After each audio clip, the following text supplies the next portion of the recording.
Казването на този продукт не е с рекламна цел или обвързан с финансиране. Всичко, което ще дам като оценка на този продукт е от следствие на ежедневната ми работа с него и ползване от минимум половин година след закупуването му. Днес ще направя ревю на водостройка K7 Black Edition. Бих искал да ви покажа дали си заслужава, има ли смисъл да си я купите и най-вече заслужава ли си парите, нужна ли ни е за вкъщи. Здравейте, казвам се Валентин и това е един от уредите, които бих искал да предоставя за останалите потребители, които плануват или се чудят каква водостройка да си вземат. Аз лично си купих този модел, но като начало нека да го разпаковаме и да видим какво има в кашона. Закупена от преди повече от половин година, направих доста сериозно проучване по темата и се спрях на вариант Керхер K7 Black Edition поради няколко особености, които има този модел и пакетът в него. Най-важната част за мен са техническите данни, които разполага въпросната машина. Всъщност тя е с най-високо налягане от непрофесионалната серия на Керхер от 20 до 180 бара, както и дебит на водата 550 литра на час, което е едно от най-високите параметри в сравнение с други по-ниски класове K3, K4 и K5 в тази серия. Закупената от мен машина е с стандартно оборудване и няма нищо повече от стандартният комплект за употреба. Има Smart Control пистолет, вградена макара с маркуч за високо налягане, Premium Flex дължина 10 метра, който е доста по-мек и гъвкав в сравнение с стандартните маркучи. Самата машина тежи около 20 кг. Съветът ми е да не я носите, а да използвате вградените към нея колела и дръжка. Към пакета, който закупих, в този момент имаше промоция и ми бе подарен още един струйник, който бе допълнителен към въпросният пакет. Това е нова разработка на Керхер, който е с цел икономия и пестене на вода, да може да постигнете почти същия резултат, както при почистване с стандартните струйници. Аз лично го тествах веднъж този нов струйник, но се придържам към стандартният комплект. Реално погледнато за мен по-лесният вариант е Multijet 3 в 1. Самият троен струйник е съвкупност от 3 вида струи. Едната е стандартната така наречена метла, другата е с въртеливото движение и третия вариант е ползването на ниско налягане при добавяне на почистващ препарат чрез Plug and Clean системата на Керхер. Относно цената на тази машина варира между 1000-1300 лева, според зависи от окомплектовката в пакета и най-вече откъде ще я купите, но нека да се върнем отново на пистолета, който е Smart Control за високо налягане и струйник Multijet 3 в 1. Пистолета за високо налягане е с LCD дисплей и бутони за регулиране на налягането или дозиране на почистващия препарат.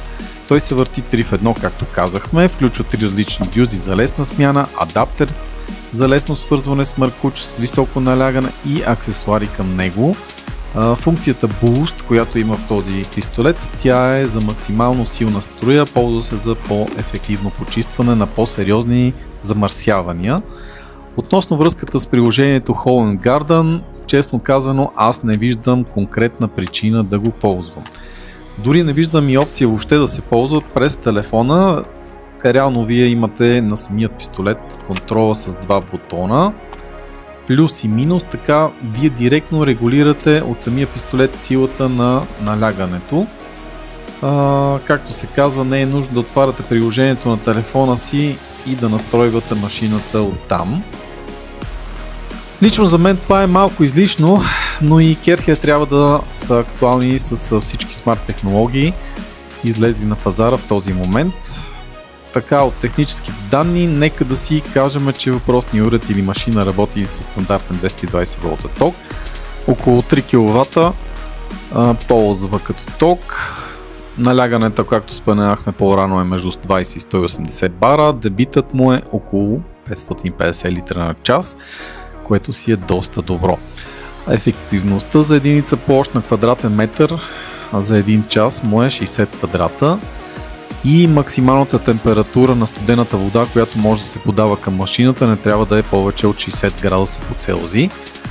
Важните неща към оборудването, както казахме, включва пистолет за високо налягане G180Q Smart Controller, както Multi-Jet 3 в 1, тройник, навиване на шлауха, който е към самата машина, маркуч за високо налягане, 10 метра Premium Flex, който го споделихме в началото, Quick Control от страна на уреда, добавяне на почистващ препарат, който може да се слага, казва се Plug and Clean система, телескопична тръжка, мотор с водно охлаждане, който за БНБ е едно от задължителните преимущества, интегриран волтен филтър, адаптер купунг за градински маркуч към 3/4 и съвместимо с Bluetooth, който споделихме, че е напълно излишен на този етап. Причината, за който си взех този уред, най-вече е почистването на двора, камъните пътеки около къщата, стените на къщата, облицовката от камъни, градинските мебели и бих казал, че всеки един от нас също би си измил и автомобила. Свободата да имаме възможността да преценим кога, как и с какво да си почистим автомобилите, мисля, че е доста добра. В ревюто ще покажа и допълнително закупен от мен пеногенератор, който го ползвам с препарат закупен от магазините от серията на Керхер за измиване на автомобили. Препарата се казва Ултрапяна 3 в 1. Ставил съм автомобила си доста мръсен, така че да видите доколко е ефективен препарата и самата водостойка към по-замърсените повърхности. Вие сами ще си направите извод дали си заслужава Керхер K7. В момента ще направя една бърза демонстрация на силно замърсеният ми автомобил, който не съм го мил почти месец и доста от мръсотията е сериозно засъхнала по самата кола.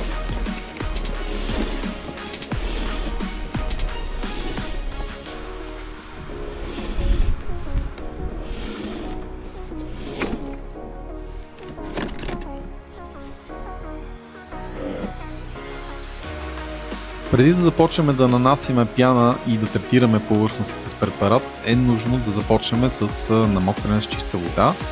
Целта е да може да разкиснем самата мръсотия и минавайки веднъж да можем по-големите и едри частици мръсотия с силната струя да свалим кълта и камъчетата.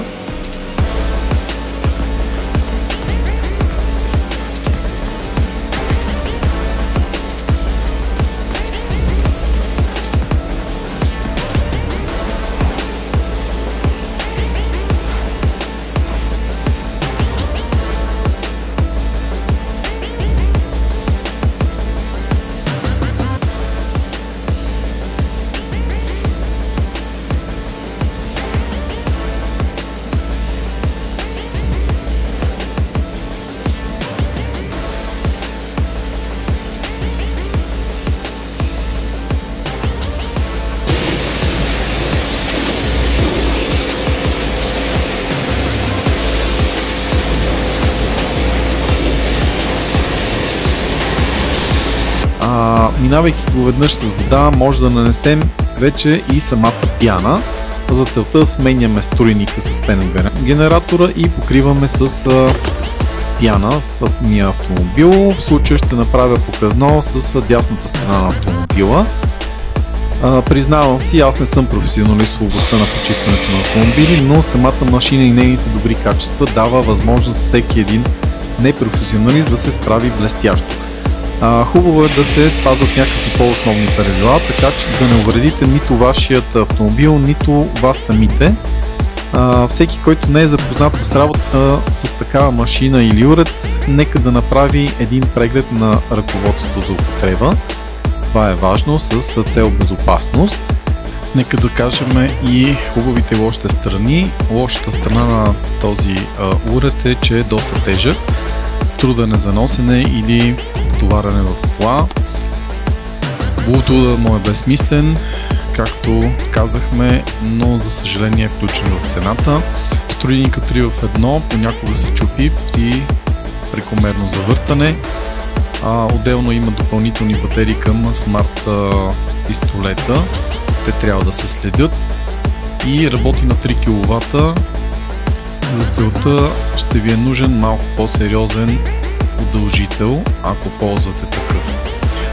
Хубавите страни на машината са, че е най-мощният за непрофесионална употреба, с дълъг маркуч за високо налягане, електроника 3 в 1, бърз преход от един на друг вариант, смарт контрола на пистолета за бърз контрол на налягането. В повечето случаи бих казал, че при правилна употреба и по-внимателна, самият ударът би изкарал доста време, без да има никакви проблеми с него.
При измиване на автомобил е добре да се изсуши след това с кърпа за подсушаване. Ползвайте специални кърпи за подсушаване на автомобили, не каквито и да е. Аз в случая тази процедура не я направих. Идеята тук е да се демонстрира силата на самия Керхер K7 и за целта след измиването ще мина по-детайлно да се види как са чистени детайлите на самият автомобил. За информация искам да споделя, че това не е първата машина, която съм купил на Керхер, но това е първата ми K7. Относно това дали си струва парите, тази машина мога да кажа силно да. Препоръчвам ви с две ръце, заслужава си.